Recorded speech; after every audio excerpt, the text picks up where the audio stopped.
या बदलापूरच्या घटनेनंतर नक्की मुलांच्या प्रश्नांकडे बघण्याचा दृष्टिकोन बदलणार आहे. ही बदलापूरची घटना घडल्यानंतर सुद्धा मुलांचे प्रश्न आहेत तिथेच आहेत. सीसीटीव्ही जे आहेत हे सीसीटीव्ही फक्त निरीक्षण करू शकतात, घटना रोखू शकत नाहीये, याचं साधं भान आपल्याला नाहीये. या घटनेच्या निमित्ताने खरं तर एक आशा होती की मुलांशी साधण्याची प्रक्रिया जी आहे ती मोठ्या प्रमाणावर खरं तर सुरू व्हायला हवी.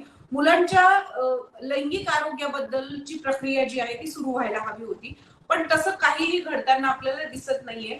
मग ती प्रक्रिया कायदेशीर आणि पुन्हा अशा पद्धतीच्या घटना अधिकाधिक माध्यमांमध्ये येणं आणि त्याच्यावर चर्चा होणं हे सगळं तुम्हाला घातक वाटतं का?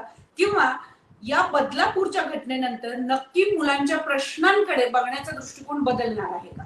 नाही, म्हणजे मला असं वाटतं की बदलापूरची घटना घडल्यानंतर सुद्धा मुलांचे प्रश्न आहेत तिथेच आहेत. मुलांच्या मुद्द्यांकडे अजूनही आपण मोठी माणसं सजगतेने पाहत नाही आहोत. कारण या सगळ्याच्यामध्ये सगळीच मोठी माणसं आपापली राजकीय भूमिका, राजकीय पोळी भाजून घेण्याचा प्रयत्न करतायत. जे काही नियम, जे काही प्रक्रिया करण्याचा प्रयत्न राज्य सरकारने केला, त्यात सर्व तुम्ही बघा, सीसीटीव्ही लावणं, समित्या तयार करणं, याच्या पलीकडे काहीच नाहीये.